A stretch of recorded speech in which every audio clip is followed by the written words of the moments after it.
Connecting with my friends, love it. Connecting with some sketchy guy that needs remote access to my computer, really? We hear you. That's why AARP created the Fraud Watch Network. If you don't think this is right for me when you think AARP, then you don't know AARP.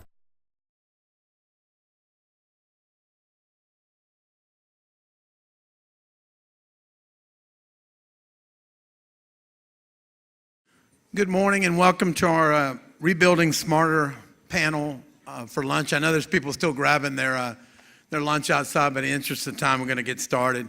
I'm John Paul Funes with Our Lady of the Lake Foundation, and the Catholic sisters I work for have been in Louisiana for 105 years, and they believe strongly in the Center for Planning Excellence and this Smart Growth Summit, because without planning, we're going to keep doing the things that we've been doing for many years that haven't worked. So we are proud to sponsor this session, and I want to introduce Camille Manning-Broom, who's going to be the moderator for this panel. Camille? Great. Thank you so much, John Paul.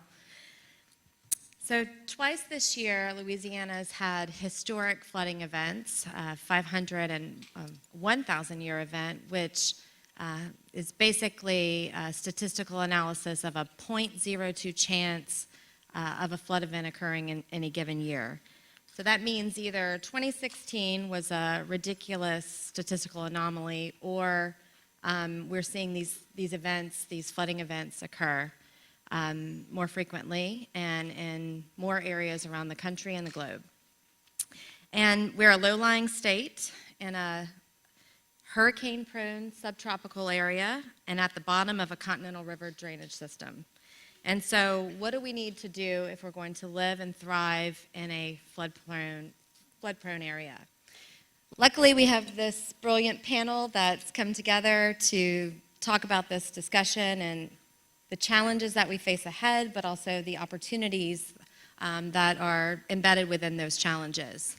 And so we were all having dinner, I guess it was a month ago, talking about opportunities for flood recovery, and they came up with this idea to have this conversation on stage, which we immediately said, yes, let's put that at the summit. Everybody wants to hear a little bit about this conversation. And we're going to talk amongst ourselves and have a conversation around the flood recovery opportunities and challenges, but we also want to turn it over to you guys about 15 minutes in afterwards to ask some questions and hear from the panelists. And so with that, I'd like to just give brief introductions to the panelists. Harriet Tregoning in the middle is the Assistant Secretary for the Office of Community Planning Development at HUD. She's essentially in charge of the HUD flood recovery dollars. I think I'm saying that correctly. But in her previous roles, she was the planning director at DC and is responsible for a lot of the development and progressive things that have been occurring in DC over the past, she was there for 8 years. And then she's also one of the architects in developing the smart growth principles. So we are always excited to have her here. She's been here at the summit before and is our keynote and will be speaking later today. We also have Pat Forbes, who's the executive director at the Office of Community Development and is the person in charge of the August 2016 floods. He, by in charge doesn't mean it's my fault. Yeah. He was put in charge by the governor. Pat's been with OCD and has been an integral part in how this state has been developing and recovering and building resiliently since the hurricanes of 2005, is responsible for the state getting a large, hefty funds of resiliency dollars to do some really innovative projects across 7 parishes called the HUD Resiliency Funds. And another component is both of these guys are engineers. And so we've got a lot of technical expertise and in a past life. Pat was also a consultant and an engineer doing a lot of great work throughout Louisiana. And then we also have Matthew Block, who is essentially the second hand of the governor. General Counsel. Well, Pat and I are just claiming responsibility. Yeah. But Matthew is General Counsel and also a graduate of Vanderbilt University and Tulane Law School. He is from Thibodaux, Louisiana, so knows all too well the risk that we face in our communities around water and flooding. And so with that, we're going to open it up for discussion. So Matthew, can we turn to you first, and can you, and everybody jump in, after Matthew gives the highlight, but can you tell us a little bit about these floods and what the general impact has been? Sure, and I really appreciate this opportunity to come and speak to you. I'm reading a book on Winston Churchill right now, and one of my favorite quotes that he has is he talks about what the three most difficult things in life, and one is to climb a wall leaning towards you. Second is to kiss a girl leaning away from you. And the third is to speak to an audience that knows more about the subject than you do. And so I often feel like that in front of many of the groups that we go in, where, especially a group like this, where all of you have been working on these projects and these issues for years. And obviously we're learning more about this every day, and we seem to have gained a whole lot of experience with this over the last several months in these 10 months that the governor's been in office. Fortunately, I think we have some of the most experienced people in the country working with us. I mean, you have somebody like Pat, who's probably done this more than maybe anybody else out there, because we just have had this tremendous experience with disaster in Louisiana, unfortunately. But the good part about that, the silver lining to those clouds, is that we have the resources within the state in terms of the people, the experience to be able to make these sound decisions about how to move forward and what is the best way that we can make good decisions, not just for now, but good decisions for what this should look like going forward for years to come. And I think everybody, to answer your question about what effect this has had, I think everybody in this room understands just the magnitude of what we have been looking at and dealing with. Some of these discussions that we've had are just sobering when you look at the challenges that we've had and you look at how other communities have tried with some success but a lot of failures on ways to do this right. And a lot of people have said, look, what your goal should be is to get this less wrong than everybody else has gotten it. And that's sobering, and that's a difficult prospect to know that there are a lot of things out there that are just some strong headwinds to getting any of this just perfectly right and to hit those right notes. But it's not going to be through lack of effort. And fortunately, we have a congressional delegation that has been very supportive. We have a president that has been extremely supportive of our efforts. I was having some discussions with some folks last night about the speed at which we were able to get this first tranche of money, these first CDBG funds that are going to come in, just to provide hope to people and to know that as we tell people it's going to be okay, come back to your communities, come back to your businesses, your churches, be in your house, which is what Shelter at Home was all about, is to make sure that we could get people back into their homes and communities as quickly as we could. And it's got tremendous challenges in doing that. I've had conversations with my wife. Fortunately, we weren't affected by the flood, about where I doubt she'd live in a sheltered home house. And I know that provides a lot of challenges to people, because it's not building it back. It's surviving. It's just being able to make it to the next step. But the good thing is we do believe that there is a next step, and we have partnerships that are going to help us rebuild, but we need the cooperation of everybody here. We need all hands on deck, and And I think we haven't. And fortunately, HUD's been a tremendous partner. They've been with us from the very beginning on helping to guide us through as to the best way to do this. And I think we can do it. It's going to be a tremendous amount of work. It's going to take a long time. But it's what we owe to the communities of Louisiana to get this right. Yeah, that's a very poignant message, and we're not going to have all of the resources we need at the time that we need them. And so, Pat, can you talk a little bit about how we're mapping out the course?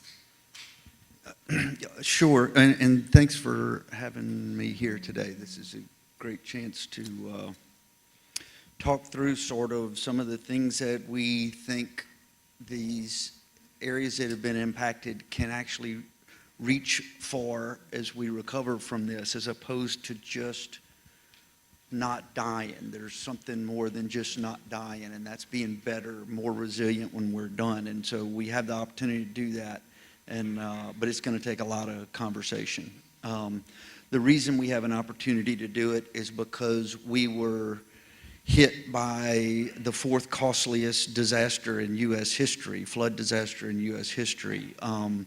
We've got 190,000 people in the state who submitted applications for FEMA individual assistance between the March and August floods.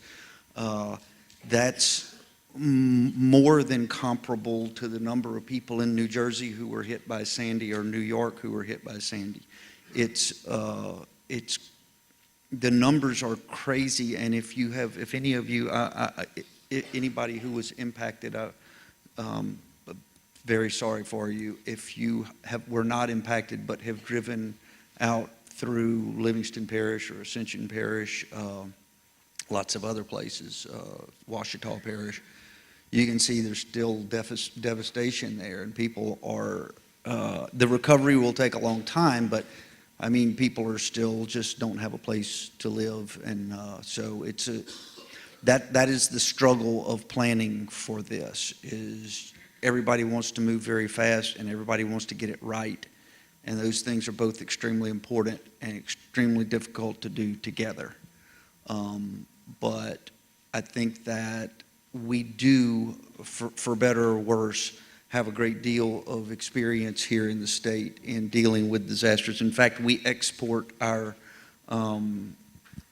disaster experience to other states now on a regular basis. Our talent leaves us and goes and helps other people and comes back, many of you in the room here, which is a great thing. We love being exporters. But the other thing that it means is sort of we know all the steps.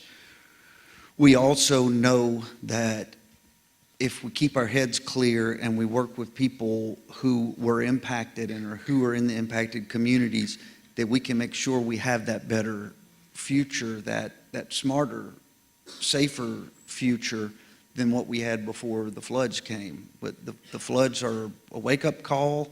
They are a potential source of funding for us, and they are an opportunity for us as a community to get together and plan what it is we'd like our community to look like coming out of this. And that's, I mean, the fact that the floods occurred is awful. The best we can do now is make the most of the opportunity to come out with better, more resilient communities when we're done. And so, we have Pat and Matthew working around the clock. So there's only 20 parishes in the state that haven't been declared a disaster this year. Is that right? Or It's fewer than that, I think. 17 maybe. 17, okay. 13. So Harriet, at the federal level, looking at Louisiana, what are some trends and the way that you're thinking about this event and future events in regards to what we've experienced just this year? So this has been what I would have called an unusual year, but if you were to look at presidentially declared disasters over time, the numbers just keep rising. Until Hurricane Matthew, there'd been only one named storm, and that was Hermine. In all of 2016, yet there have been 38 presidentially declared disasters, most of them just like what happened here in Louisiana, simply a very, very heavy rain. There were 2 1,000-year events in 2016 and several 500-year events. When we look back over the last 5 years, 85% of all U.S. counties have had a presidentially declared disaster. 223 of them have had 5 or more presidentially declared disasters. So, I think that it wouldn't be inappropriate to talk about a new normal when it comes to these kinds of events. So, we're seeing, a lot of places really grapple with the kind of extreme weather that they're seeing. And I would say that while Louisiana suffered incredible destruction, what you're seeing is a version of what a lot of other places are seeing and will be seeing, because there's just more water in the atmosphere and more of it is coming down when there's a rainfall event. And so it's becoming something that many places are grappling with. I would also just say that I'm happy to be here today. Thank you for having me. And I'm really, not to put pressure on the gentlemen who are on the stage, but it is an accurate statement that this is one of the most experienced team of disaster recovery professionals here in Louisiana that exist anywhere in the country, and that for better or worse, you are on the leading edge of what is going to have to happen if our communities are going to be resilient. And so in some ways, I'm particularly glad to be here because I've been able to have a lot of great conversations with people in the last 24 hours about what they are going to do, how they're looking at their recovery. And what's really gratifying to me is that more so than maybe almost any place I've been, people are looking beyond the immediate recovery. They're asking themselves, what is it that I was trying to do in my parish or in my city? What is the vision that my community had for its future, and how can I use the recovery to help me get there more quickly and to realize that vision? It's not just about returning to normal. It's about figuring out how we get to that brighter future and using the resources, but really the opportunity to reassess to help make that happen. And so you bring up this idea of resiliency, and that's a part of the explanation of it. Can we drill down on that just a little bit? What does it mean to really rebuild in a way that you're not put in this situation before? What are other places doing?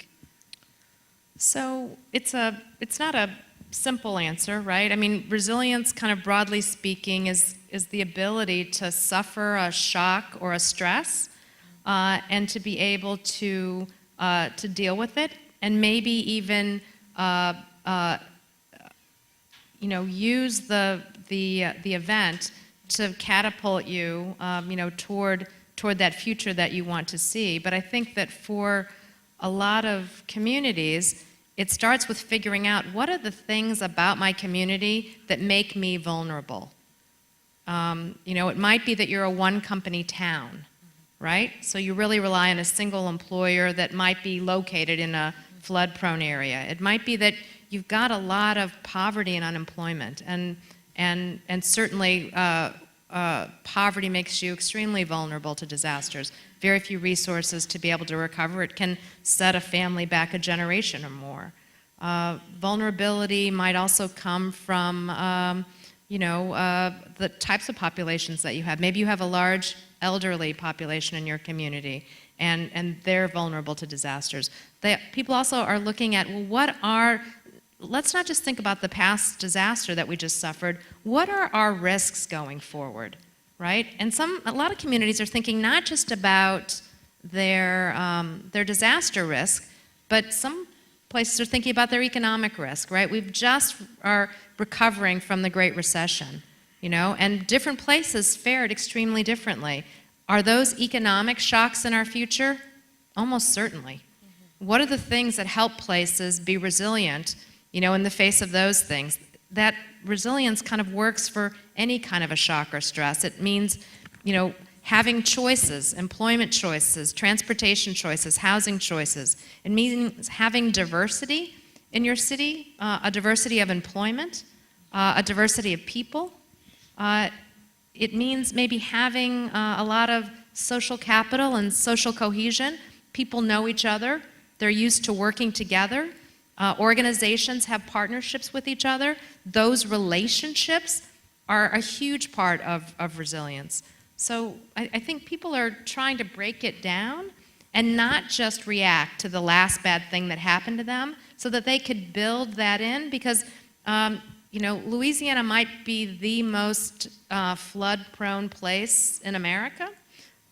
Okay, not might, you are. But every place is going to be facing some kind of shock or stress or disaster in their future. And, so this is a lesson that you're going to learn first and best, but everyone is going to have to learn it.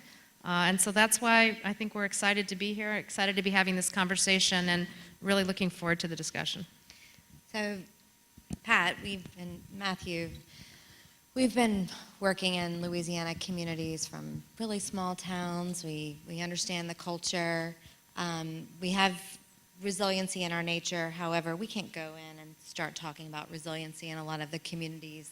And that's, in the typical way that planners, landscape architects might talk about it, engineers.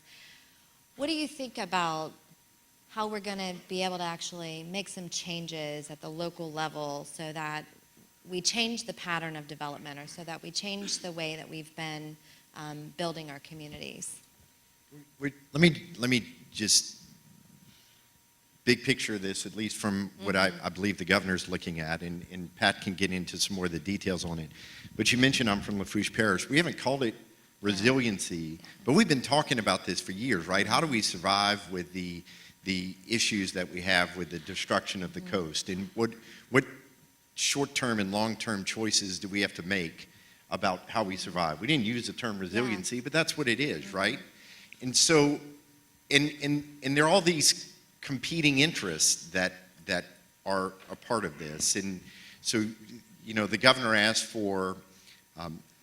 the president to request an additional $600 million in resiliency infrastructure, because we have to look at it from a big picture way and not just get into these smaller or parochial or these projects that help 4 houses or a neighborhood. We have to try and look at it from big projects, big picture things that help lots of people at the same time, that reduce flood elevations, that do those projects that really change our communities and affect whole areas so that we can have a more sustainable, a more resilient Louisiana, whether it's as families recover from floods or the same issues that people on the coast have been facing for years. And so, the challenge is, and I'm sure this is faced by everybody in this room, is that as these funding sources come in, whether it's hazard mitigation, whether it's CDBG, all these funds, everybody wants to say, well, look, this project is worthwhile and this is worth doing. But it might be a smaller project that doesn't really help a whole neighborhood or a whole community. And so what the governor is looking at, and I think his vision of how we can put this together is, let's talk about what those big things that we can do that would really change the landscape for us. So as we face all these continuing threats that Harriet's been talking about, that we know are real and that we've seen with our own eyes, that we can start to build the communities as to what they're going to look like for years to come, and to protect them and make them safe. And that's great from a state level role, but the locals have also a responsibility to also scope out and think through their own recovery projects. What are some ways that we can build in resiliency at a local level? If I could, I would say that after Katrina and Rita, and of course every single disaster is different, and every time you start to compare, you mess up. But I will say that being coastal, there were businesses, there were public infrastructure, homes that elevated from Katrina and Rita, and when Gustav and Ike came in, they didn't flood. The reason they elevated was because those local communities, when they got whacked, they understood what the future looked like for them if they didn't make change, and they adopted advisory-based flood elevations. They did the things that made them safer. They adopted the stronger building codes. They did the things that made their communities more resilient for the future, and unfortunately, 3 years later, many of them got the opportunity to see the effects of that. I think that the same thing goes here, and I know when Matthew talks about big level projects, he doesn't just mean things like Comeet River diversion. It's also small things on a large scale. It's having water barrels and vegetated swales in your yards and in the yards of the schools and things like that, that not only maybe help you a little bit, but more importantly, if done on a large scale across the whole watershed, improve the watershed for everybody. And not just in terms of safety, but in terms of water quality and so many other ways that they have impacts. So I think that, again, because the terrain is so different, the risks are so different, we will certainly be looking at different approaches than we had after Katrina and Rita, after Gustav and Ike, after Isaac. But there'll be approaches that are designed around specific watersheds and what we know about those watersheds.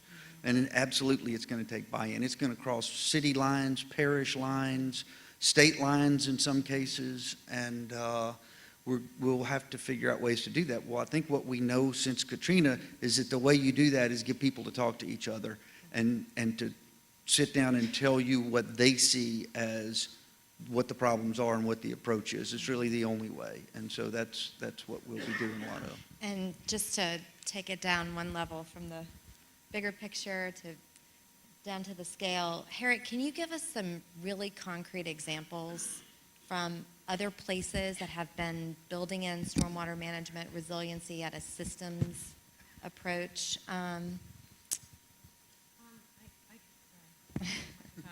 Yeah, I can definitely do that. I'm just thinking about my favorite quote attributed to Winston Churchill, which I think has applicability here. I liked yours; those were good.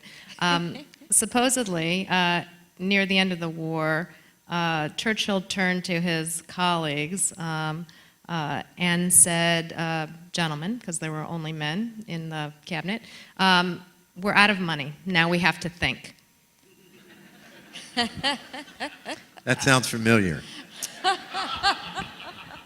And I think that is exactly where we are, you know, and it isn't necessarily a bad thing because it turns out we're spending money already on things that could increase our resilience, but we just don't know it.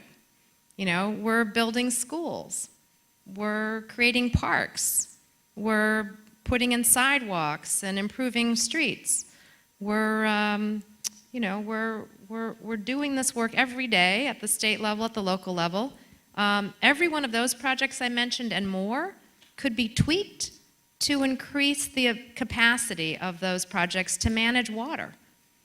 And maybe without even an increase in the budget necessary to do that. We can take parking lots and make them more pervious. We can grade the edges of parks and school properties so that they can manage water, you know, just as you were suggesting, Pat. And that what is different is that we used to have enough money in this country that we could build single-purpose infrastructure. We could do one thing, spend a lot of money to do it, and then if we had to spend a lot more money to fix some of the things that that one thing did, well, we were willing to do that too. I think we don't have that money anymore. And now we have to think about what are the many things that my community needs? Not just the one thing. What are the several things that I need? And how can I design and build a project that meets several needs so that I don't have to do 4 projects, I can do 1 project? Why would you build another dam or a levee, a berm or a levee, if a waterfront park would give you the same level of protection? You can tap the park budget to help to do that. You can maybe expect a little increase in property value around the park because of that, which also increases your ability to pay for that park. And you have an amenity that serves the community every single day, not just when the river overflows or when it's a really heavy rain. So I think that is the lesson that so many communities are really beginning to learn, and looking at trying to create these multiple benefits out of the things that they invest in.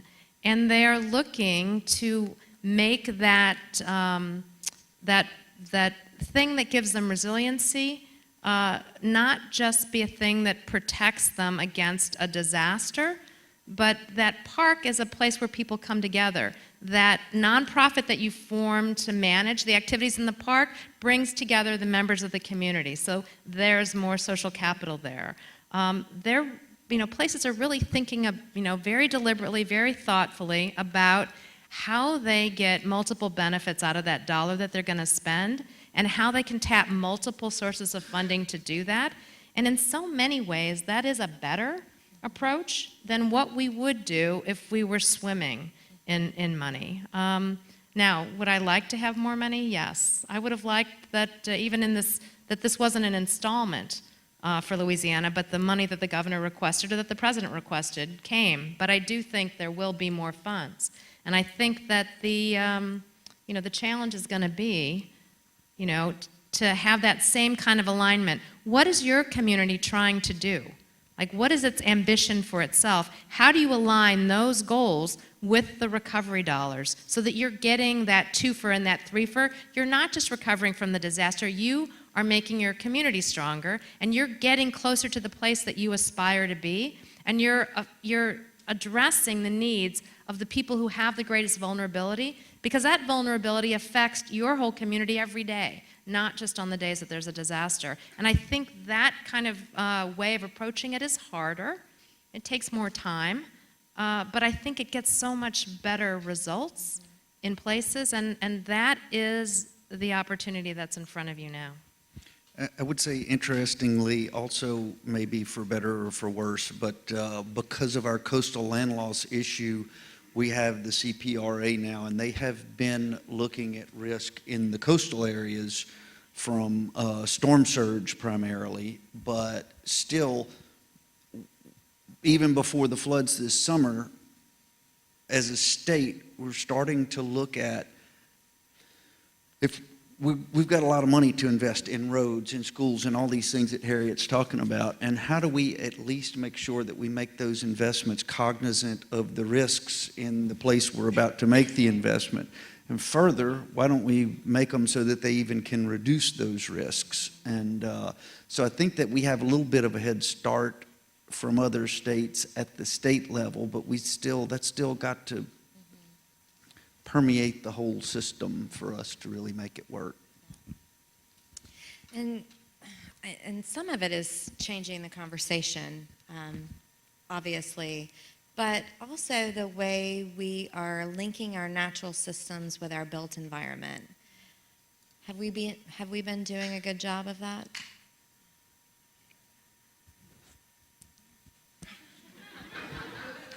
No, but I'm just asking you guys to talk about it.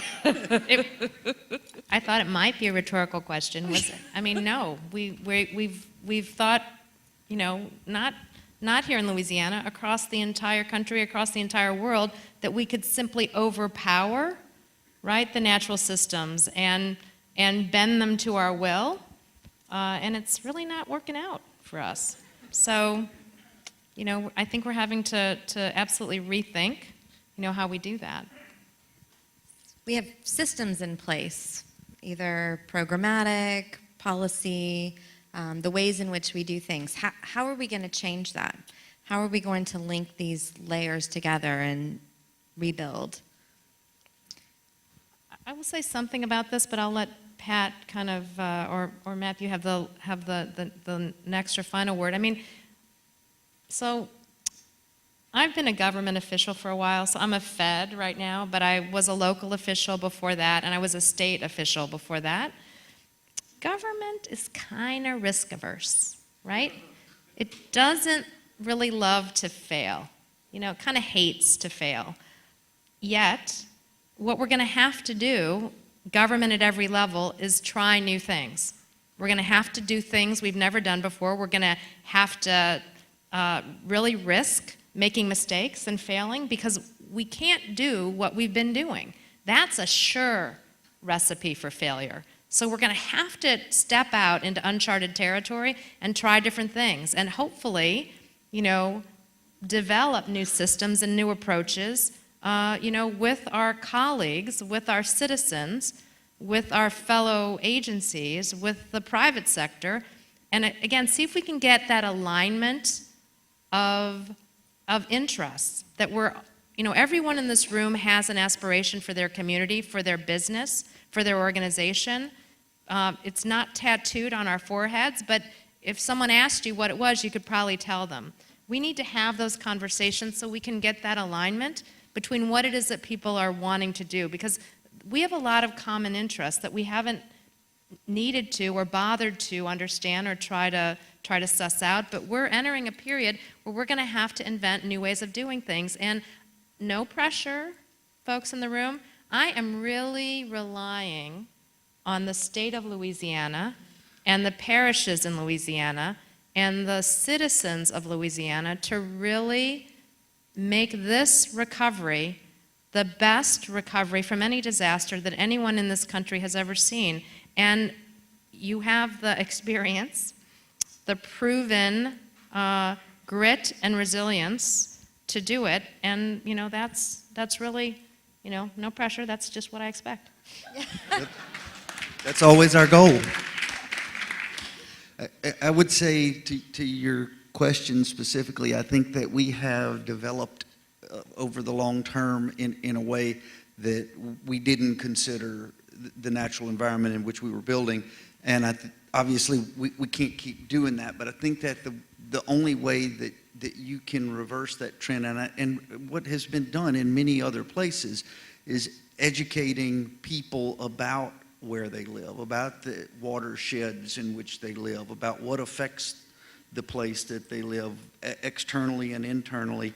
And one thing that we don't even know enough to educate people right now. So the very first thing we've got to do is go learn about these watersheds in the state and understand the impacts that doing different things in them can have, and then help people understand those so that we all understand every time we make a decision about whether to have an ordinance to require this, or whether to spend our money to do that, or whether to spend extra money on this project to do this, that we understand the impacts of that. And until people understand the benefits and the impacts, the negative impacts in the environment, and consequently on them and their community, then we won't ever be there. And we don't even know enough right now about our watersheds, I don't think, to really do a good job of educating ourselves. And I think Pat's pointing out that one of the tremendous intersections of interest that we all of you in the room know, which is you have this intersection of time and right. I mean, you know, where there's this very strong movement for all of us to do this quickly, to get people back in their homes, their neighborhoods quickly. But at the same time, we have all these challenges about how do we get this not just fast, but how do we get it right? And often those are not at the same intersection point. And that's a really difficult competing interest to manage. Because the speed is important. You have to give people the knowledge, the hope, and that's why we pushed so strongly with Congress, and thankfully our delegation did the same thing, to not wait till December, not wait till the spring for this first appropriation of money. And thankfully, the Congress saw that, the administration saw that, of the importance of it. I mean, you know, from the very top levels of the administration, they pushed hard to get this done quickly. But at the same time, we know that as we gather more information, as we make these big decisions that we've all been talking about, those are not quick decisions. And they're ones that are going to take time and study, and those are all things that we have to do. We can't just say, well, let's just do whatever is easiest, whatever is quickest, because that's not how we build long-term communities. No, I'm so glad you brought that timeline component up, because I have so much empathy, especially for you and Pat. Recovery takes so long, and there are so many immediate needs, and you're getting calls every day from mayors, parish presidents, citizens who are just trying to get back in their home and can't. There's this really big puzzle to the recovery, and everyone has a piece to it. How can planners, landscape architects, nonprofits, others plug into and be in support of the work that you all are doing at a larger scale? Yeah, I will say that a big part of that connection relies on us to make sure that everything we do is out there and available for people. We were just talking before this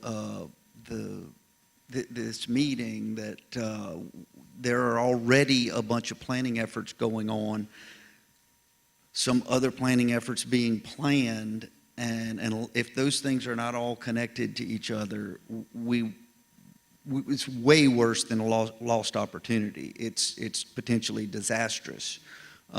So one thing we've got to do is at every level make sure that what we're doing is known by everybody so they can access it, they can get to the data generated by it, and use that in their local job, whether it's at a house or a school or a city or a parish or whatever. So I guess that's the part that's incumbent on us at the state, is to make sure that we make sure everything's transparent. I think that I would have to say that at folks working at the local level who need access to that are just going to have to stay tuned in with what we're doing and what we have available, and help us find better ways to make sure that it's known what we have and how to get to it and that kind of thing. And so the state OCD was awarded $94 million for the resiliency. 92 point something. Pat has a brilliant team, Matt Sanders, Rowdy, Sandra, I saw all of them around earlier. But they've just been awarded a really nice pot of money from HUD to do some really innovative work, changing the way we're thinking about resiliency, the systems that are in place that prevent us from building back resiliently. How does that work tie into the recovery? Or, I know the timeline's a little down the road. What she's talking about is something called LA Safe, which is an approach, a risk-based approach to more resilient recovery. It's money that came from the fact that we were impacted by Isaac, so it has some specific places it has to be spent. But what it does for us is helps us start thinking about resilience as an outcome of recovery, increased resilience. And so because HUD said we had to do that, when they put the notice out that said we have money, and it said one of the things you're going to have to do to get this money is prove to us that you understand resilience and how to make more resilient communities be the result of a disaster recovery. So that's what we set out to do. And while the disaster with which these funds are associated was a hurricane, it certainly sets our minds towards resilience from whatever your risk is. Harriet did a beautiful job earlier of talking about all the different risks. They're not just natural disasters. There are innumerable risks that a community might face. helped us set our minds so that if we start looking around the rest of the state, we can say, okay, well, what are the risks here, and what does resilience mean in this community? And so we'd very much like to sort of start expanding that approach to planning and infrastructure investment across the state. We've got a $92 million total, but $40 million specifically to help us learn how to do that in these specific areas. And once we do that, I think we'll have a much better map for, okay, how do we roll this out statewide? How do we benefit from this everywhere? That's a huge advantage to us now, and that was a stiff competition, so congratulations on that. I have no idea what time it is. Just 20 minutes? Okay. Sorry. Also on that, Matt Sanders, Mark Goodson have a panel specifically on the LA Safe at 3 o'clock today. So, well, with that, do you guys want to move to a Q&A? Leave with, I know there's some dying questions out there. Oh, yeah, Martin? I'm going to repeat the question since I don't think we have.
Harriet, you want to answer that one? I mean, I know Pat was chomping at the bit, but I'll jump in. Part of the reason that we held this National Disaster Resilience Competition is because I looked at the responses to disasters and the $40 billion that HUD had spent, and found that most cases that people were lovingly rebuilding exactly as they were, exactly where they were, and we were getting these repetitive damages, repetitive disasters, and with the same properties being affected. So, you know, we wanted people to take a different approach, and this competition, you know, had huge eligibility. 48 states, the District of Columbia, and Puerto Rico were eligible. We ended up funding 13 states or localities for innovative approaches that would move away from simply rebuilding exactly as you were. But as you're saying, it is a difficult question, right? It's a difficult issue to face. But you know, part of the problem might be how we put the question to people. You know, if the government was going to pay 5 times to rebuild a property, and I were to offer you 2 times the value of your home to just go, most people would go, right? So part of it is how we're framing the proposition to the homeowner, and what our regulations kind of allow us to do. But part of it is also, you know, it's a tough thing for a locality in particular to tell people who may not want to go that they have to go. But I think that's really where we are, that it doesn't make sense to keep building in a place that is subject to flooding and is very likely to flood again. And I would say also that you will generally find nobody likes to get flooded. Nobody does that for a living. Nobody wants it to happen. So generally the people who have been flooded in 5 times in the last 3 years are there because they don't have another choice. And so very often that's because the FEMA Severe Repetitive Loss Program has a 25% match. And what we also know is that generally our lower income people tend to live in places that are more likely to flood. And so what we have in a lot of cases is people who would like to leave just for the cost of their home to go to another place and can't. And so one thing that we can often do when we have CDBG money available that's not this hazard mitigation money is be able to contribute that match for lower income folks and either elevate them if that makes sense, or more likely, if we're going to talk about resilience, and the governor has said this a bunch of times, it makes more sense to get people out of the floodplain, because whatever the 100-year floodplain is right now, we don't know what it's going to be 10 years from now or 20 years from now. And so as we do smart things to impact the floodplain, we also need to do smart things about how we interact with it as people. And so part of that is very often going to be getting people out of harm's way, which we're doing in Ile-de-Jean-Charles, by the way, with the grant from HUD. We're moving a community out of the coast that is sinking into the water. The challenge we have is we have such a unique sense of place here in Louisiana. I read somewhere that if you look at people who live within 1 mile of their parents, Louisiana is like the #1 state in the country.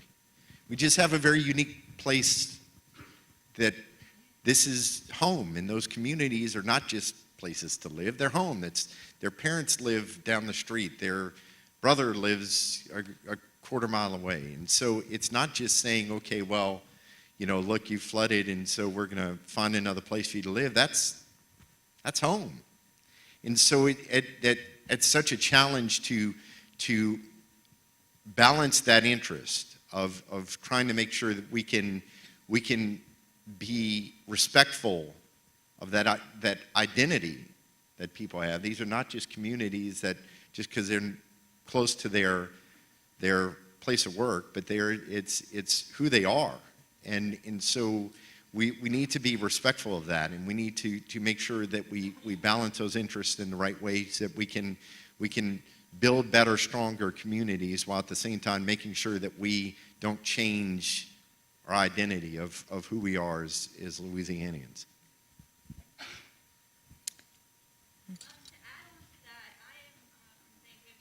Can you stand up, please?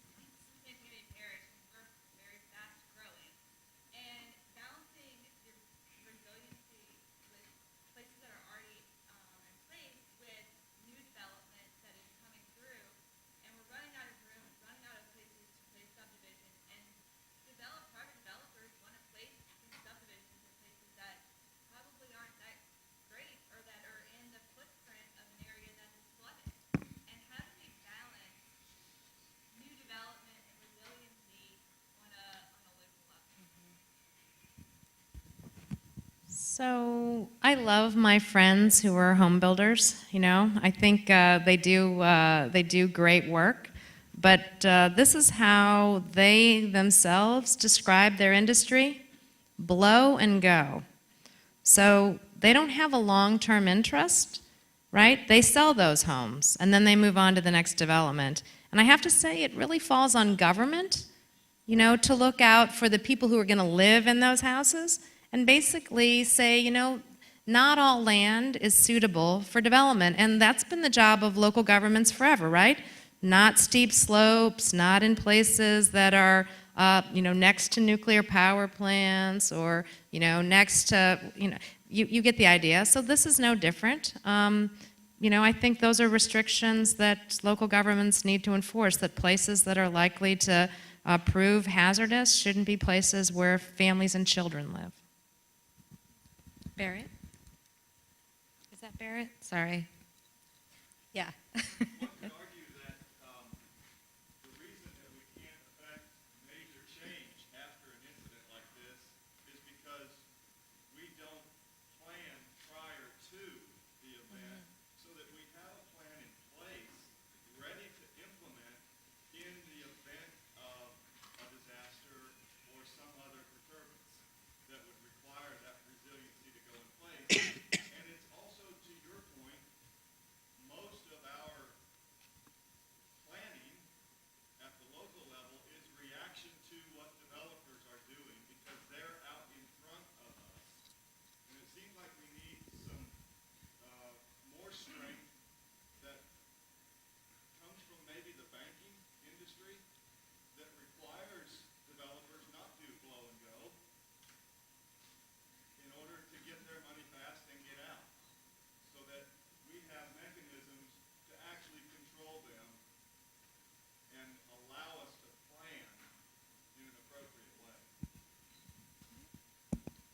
I'm going to just say something about the planning process. FEMA has something called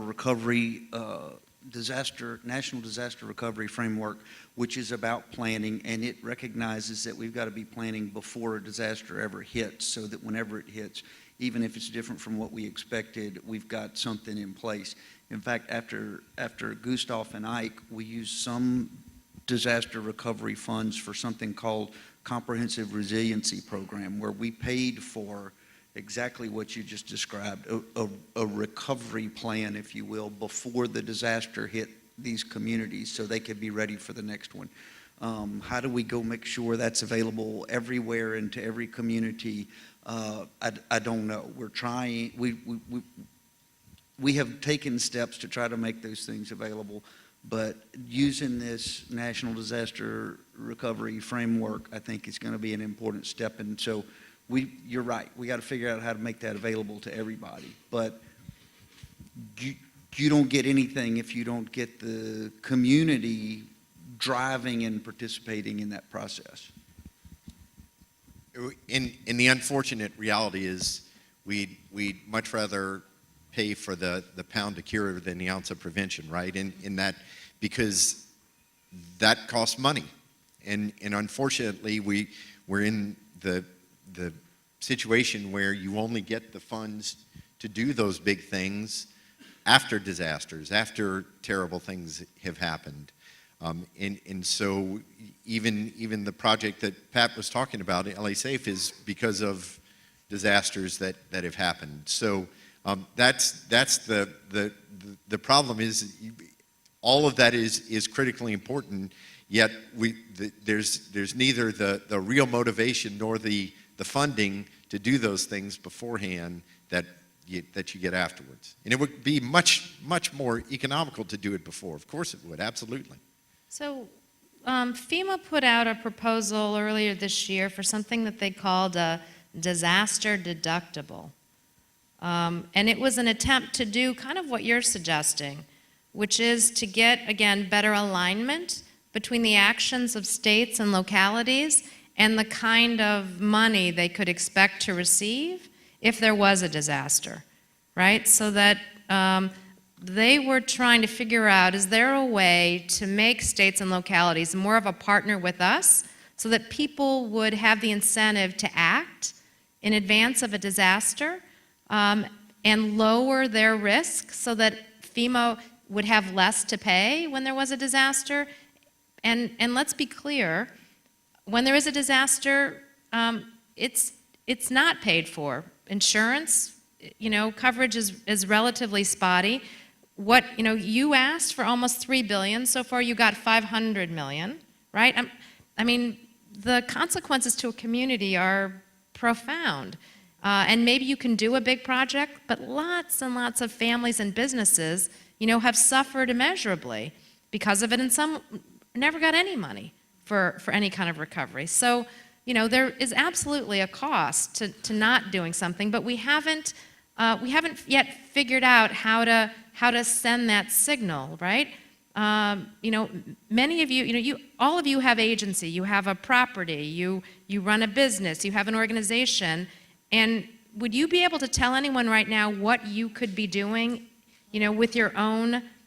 with what you control to make your community more resilient, right? Maybe not. So what can we do to set up a framework so that everybody gets that signal? National insurance, multi-hazard insurance for every property owner. That might be a way to get that signal if there were risk-adjusted premiums so that you knew all the time what you could be doing with your own house, your own business to reduce your risk and get a premium reduction. That premium reduction could then finance the investment, right?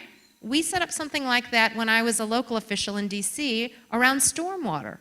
So we set up a system where there was a requirement to manage a certain amount of stormwater on site, but you could meet half that requirement off site. So suddenly now there's an incentive for other people to create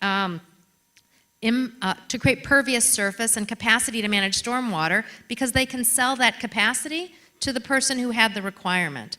So people were getting a market signal about rain barrels that they could install, green roofs that they could put on, pervious pavers that they could replace their driveway with, right?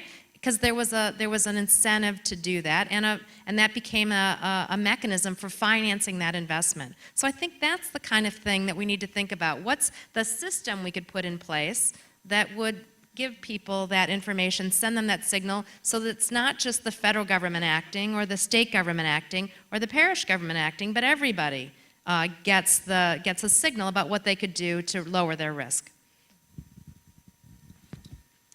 Anyone else? Yeah? My name is Bill Faulkner. I'm with the Acadiana Planning Commission, and I want to thank Jim for coming to our last meeting, because we did share some ideas about doing some region-wide evaluation of the existing data, which has already been stored at the USDA and all those agencies that have information about floodplains and that sort. So I wouldn't sell ourselves short here in Louisiana about how we use our brain power and our experience to recover and put into place some protective mitigations.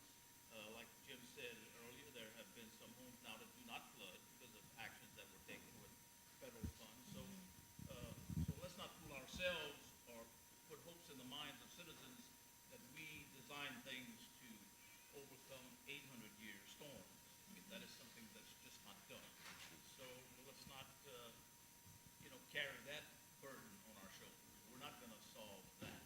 So I just wanted to say that. I wanted to commend our governor, our public officials, and our engineers in the government and outside the government, and I'm a professional engineer myself, and now a parish president.